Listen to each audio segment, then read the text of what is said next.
Boa tarde, Cristiano. Boa tarde, querida bancada. Olá, Cris. Boa tarde. Né? Boa tarde. Bom, isso era esperado, né? Que se caísse a receita. A atividade econômica do Estado totalmente engessada, parada, né? Não teria como ter outra conclusão. Inclusive, pegando o embalo do decreto, né? Que tende a engessar mais ainda. Eu não sei como é que o governo quer fazer a solução dessa queda de arrecadação, se o governo não toma nenhuma atitude para que seja minimizada essa queda da arrecadação, né? A gente recebeu um decreto ontem, o decreto da meia-noite, que o governo do estado gosta de mandar o decreto quando a gente está se preparando para dormir. Enquanto vocês estavam assistindo a live de Marília Mendonça, saiu o decreto, né, alterando os horários, como vocês já comentaram no início do programa aí, que gerou questionamento, muitas pessoas preocupadas porque o decreto não, como tem sido a maioria das comunicações do estado, não fica muito claro as coisas. E basicamente o que preocupa, né, a população ficou reclamando do que ia fechar ou não ia, mas na minha opinião o que preocupa muito é a questão de restrição de horário, né? O governo acha que vai resolver a contaminação botando o pé na iniciativa privada e dizendo a hora que ela deve funcionar, em vez de se preocupar com outras coisas como que eu senti falta no decreto, orientações sobre o uso de máscaras de toda a população e demais atitudes positivas e sugestivas que possam realmente, né, impedir que o vírus se propague, né? Do outro lado ficou o horário do supermercado, que agora é até 19, então pessoas que procuravam ir mais tarde justamente para evitar aglomeração, agora vão ter que se juntar mais e todo mundo junto no mesmo horário que ficou das 6 às 19, se eu não me engano. Isso mesmo. Então, imagina aí a hora do rush, o pessoal tudo junto no supermercado, tendo que ficar a 2 metros de distância, que também já tem especialista dizendo que 1,5 metro é pouco, né? Então, fora a confusão do decreto. Fica aí a pergunta: qual é a vantagem de restringir horário, se você tem que espaçar mais o fluxo de pessoas, né? E tem a questão do trânsito entre os municípios, que eu achei interessante. Talvez a medida do governo tenha sido para inibir a viagem das pessoas, principalmente no feriado da Páscoa, porque a parte de transporte ela já começa a valer a partir de amanhã, né? Apesar de que eu acredito que se ela quisesse realmente ter esse sentido de diminuir que as pessoas viajassem para o interior, que tem sido comentado inclusive nos bastidores, que isso tem propagado a notícia tem propagado a infecção para as cidades menores, ela devia ter planejado isso antes e colocado antes. Imagina a pessoa que planejou, não teve consciência da seriedade. Tem muita gente que está sem consciência da seriedade da questão da contaminação, comprou uma passagem de ônibus para ir para o interior do estado visitar seu parente no Seridó, sei lá, e agora vai ter que refazer o plano todinho. Então acho que isso era uma atitude que deveria ter sido mais preventiva do governo, de recomendar essa não viagem ao interior do estado. Você acha que o governo do estado precisa ser mais efetivo nas medidas? Está faltando esclarecimento? O que está faltando? A gente vê que houve toda uma movimentação em relação ao hospital de campanha, mas ainda não saiu do papel sequer a questão dos próximos passos, né? Falou-se muito nos milhões, na organização social, mas até agora nada saiu do papel, né? Já foi perfeita sua colocação. O governo parece perdido, né? Nessas decisões que se está se tomando acerca do Covid-19, o vírus chinês. Calma. E vem desde a história do hospital de campanha. Ele adora chamar o coronavírus de vírus chinês, né? Dar nome aos bois. Eu tava pensando, Covid chinês, o vírus chinês, o nome bonitinho, Olha aqui. O nome bonitinho é o Covid-19 e o nome comercial é o coronavírus. Vai apanhar dos chineses, o Cristiano Medeiros. Não tô falando mal do chinês. O chinês que devia cobrar do governo dele a palhaçada que ele fez. Inclusive, tem um outro comentário aqui que eu vou ler no decorrer do programa. Bom, o governo parece perdido com as notícias. Começou na história do hospital de campanha, que gerou toda aquela confusão, e depois o subsecretário veio aqui no programa e assumiu que o governo estava errando na comunicação. Parece que não mudou nada. Teve a questão... Você acha que o estado está se confiando aí na retaguarda aí dos hospitais privados para partir para cima dos hospitais privados para pegar os leitos? Nem parece que está fazendo isso. O estado parece estar se confiando em nada. Porque o município está se movimentando em relação ao Parque da Costeira, né? Ele tem aquela, como eu estava dizendo, a questão da falha de comunicação do hospital de campanha, disse que ia colocar. Primeiro, a gente chegou a dar notícia aqui de quando o governo anunciou o hospital de campanha, que ela já estava montando o hospital de campanha na Arena das Dunas. A gente viu que não foi verdade. Então, gerou toda essa confusão de comunicação sobre o chamado chamar as empresas para fazer a proposta para o hospital de campanha, que até agora inclusive não foi, apareceu um que não foi capacitado, eles estão reformando, né, isso, não tinha os respiradores, a questão básica, né? Vale o básico respirador. E passou pela aquela apresentação da CESAP, mostrando estatísticas sobre o Covid, onde o secretário falou que a gente ia ter 10 mil mortos, né? E com o caso, reforçando o número de casos aumentando. Aquilo ali é uma falha de comunicação enorme. Você vê a apresentação do governo, que é o PDF que chegou pra gente, parece, né, um conjunto de recortes que ele saiu pegando de várias entidades aí de estatística no mundo todo, inclusive juntou e fez um negócio bonito para dizer que estava fazendo a coisa baseada em números. E vai até, né, essa confusão de comunicação do Estado, vai até os posts da governadora, que posta que o cartão do auxílio colocando a marca dela, como você bem falou mais cedo, Ana Karina. E a questão da confusão que está nas UTIs de Mossoró, que a população está caindo de pau nela porque ela comunicou que a UTI lá tinha sido uma ação do governo.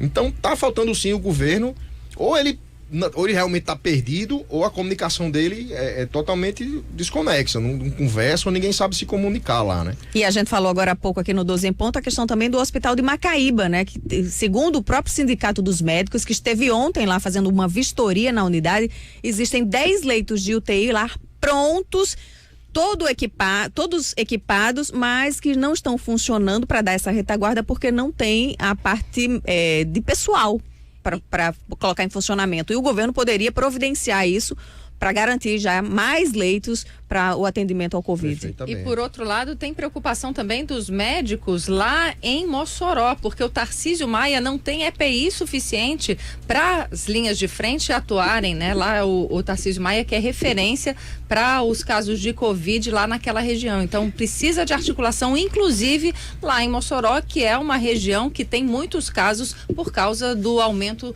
do número de casos no Ceará, né? O Ceará que segundo as projeções, né, vai ser o primeiro lugar onde vai explodir aí, a contaminação. No Nordeste. No Nordeste já é o primeiro. E lembrando que o Rio Grande do Norte aí hoje também já está na segunda colocação, viu? Em questão de contaminação. Agora a gente está falando dos médicos, mandar um abraço aqui para o doutor Madson Vidal, que está aqui na nossa audiência acompanhando o 12 em Ponto 98, e ele pediu para a gente esclarecer em relação ao bebê que foi muito importante esclarecimento. Que foi contaminado e que morreu, um bebê recém-nascido que morreu já, confirmação de que ele deu positivo para o Covid-19.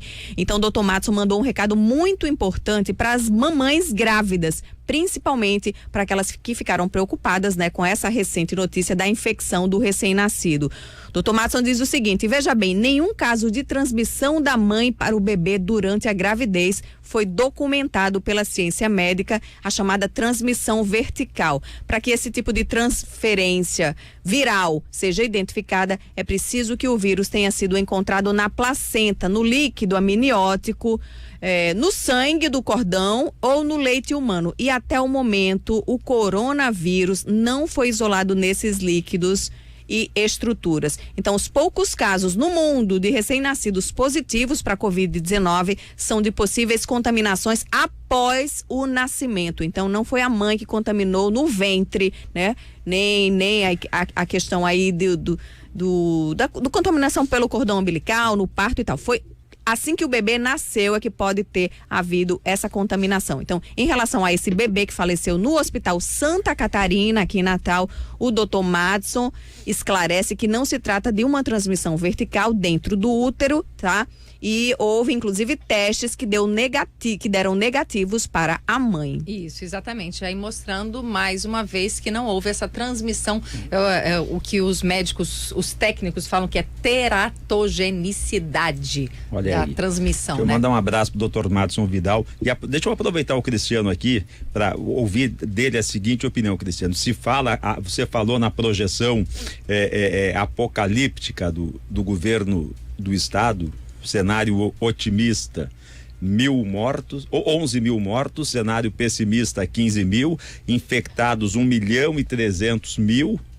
E aí, ao mesmo tempo que o governo faz essa projeção apocalíptica, ao melhor estilo Nostradamus, não se vê um prego na Arena das Dunas para o hospital de campanha. Não só isso, parece que o governo está fazendo barulho, está se preocupado em fazer barulho, zoada, não sei se ele quer mostrar serviço, só que a gente não está vendo o serviço. E realmente você não vê a ação do governo. EPI, falta, se reclama. Todos os médicos reclamam da falta de EPI. E tá pior, tá faltando mesmo. Então, como é que esse pessoal vai começar a tratar o pessoal, os doentes, né? E os médicos estão sendo aí os mais contaminados, né? Um percentual muito alto de contaminação entre os profissionais da saúde que estão na linha de frente. Principalmente, muito médico entubado. Na coletiva da saúde, o secretário chegou a mostrar, né? Máscaras chegando, álcool gel chegando. Agora não basta mostrar que está chegando, tem que distribuir, né? Máscara e álcool gel para médico. E cadê o... tem o capote e tem várias coisas. Máscara. Tem um shield que aí protege a face toda, um aparelho de plástico lá que é um visor, né? São várias coisas que precisa ter. Não dá para ele ficar mostrando coisinha na coletiva como se tivesse. Existe, diga, Ana Karina. Não, eu queria mandar um beijo aqui pro Ninão Ferreira, que ele diz assim: esse programa 12 em ponto 98 há tempo me tirou da TV convencional, aqui é muito mais agradável de ouvir. Muito obrigada, viu, Ninão? Legal, valeu. Obrigado. Voltando um pouquinho pro decreto, que também está dentro dessas medidas que o governo parece tomar contra, eu falei no Twitter que eu achava que o governo estava trabalhando a favor do vírus, né? Porque todas essas medidas, você não vê exatamente a função dele restringir a contaminação, né? O que tem mais claro é com relação às feiras abertas, que aí você nomeia uso de álcool gel, máscara pelos feirantes, aquela coisa toda. Mas fora isso, ela restringe o comércio. Por exemplo, a partir de 14 de abril, eles listaram lá as empresas que vão poder ficar abertas, mas não aparece lá comércio por delivery. Tem muita gente que está girando a economia comercializando as coisas por entrega, né? O cara tá fazendo em casa, ou a empresa dele tá funcionando, mas ele só entrega, né? A pessoa passa lá e pega, isso não tá escrito lá. E você vai fazer o quê? Chutar a economia para cima de novo? O decreto, ele deixa de fora as pequenas empresas que têm o funcionamento interno. Então, eles não vão precisar respeitar esse horário e vão continuar podendo produzir e mandando deixar na casa dos clientes. Ótimo, faltou clareza. Então, muita gente veio me perguntar isso de ontem para hoje, né?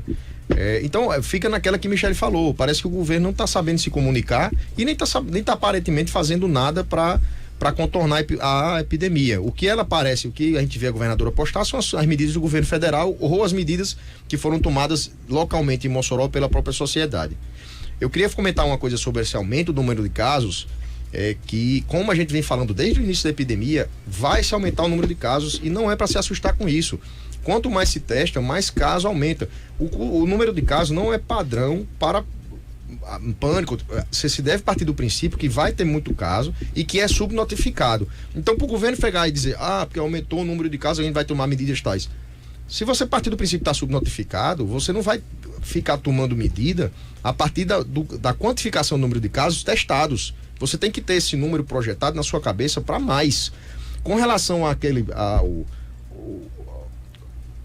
o relatório do fim do mundo que a CESAP passou, ela pegou os números, né, feitos por um estatístico que não há o que questionar. Ele fez uma conta matemática lá, não dá para culpar o cara, porque ele baseou-se com vários números mundiais, aplicou na tabela e o governo achou que aquela tabela ela ignorou a vida real, vamos dizer assim, e as várias variáveis, e jogou pra galera, né? Isso aí é que é o ruim da comunicação. Ela pega parece que não há avaliação dos dados. Ela simplesmente, eu tenho que mostrar um dado. Pega qual que a gente tem, mostra aí pra gente ficar bonito na fita. Cristiano, você está comentando o decreto da governadora, tem um ponto que realmente tem provocado muita polêmica, que é a questão do fechamento de supermercados, padarias aos domingos e feriados. Isso está previsto nesse novo decreto. Bem lembrado. Além do horário restrito, que é, como eu estava comentando, que na verdade você acaba potencializando a aglomeração. Você ainda está fechando o fim de semana. Um amigo meu perguntou, o vírus só ataca no fim de semana, né? Então por isso tem que fechar. Não há sentido nesse decreto, é isso que eu digo. Parece que não há um planejamento, as pessoas não param para sentar e ver, o que é que a gente pode realmente determinar para a população para diminuir o contágio. Vamos fazer o quê? Não, bota qualquer coisa aí, vê o que é que Dória tá fazendo, copia aí. Daqui a pouco sufocando, né, Cristiano? Pois e aí você, em vez de pensar na atividade econômica, você começa a boicotar as atividades econômicas sem sentido. Tipo, não há nada que que tem no decreto que realmente seja efetivo para barrar a contaminação. Lembrando que nas últimas 24 horas não tivemos óbito do Covid, que é o determinante, né, no controle da pandemia no Rio Grande do Norte. Isso, a Secretaria Estadual de Saúde já divulgou um novo boletim e o Rio Grande do Norte possui 261 casos confirmados, 2.822 suspeitos, 1.005 descartados e não houve nenhuma morte nas últimas 24 horas, permanecendo aí nos 11 óbitos.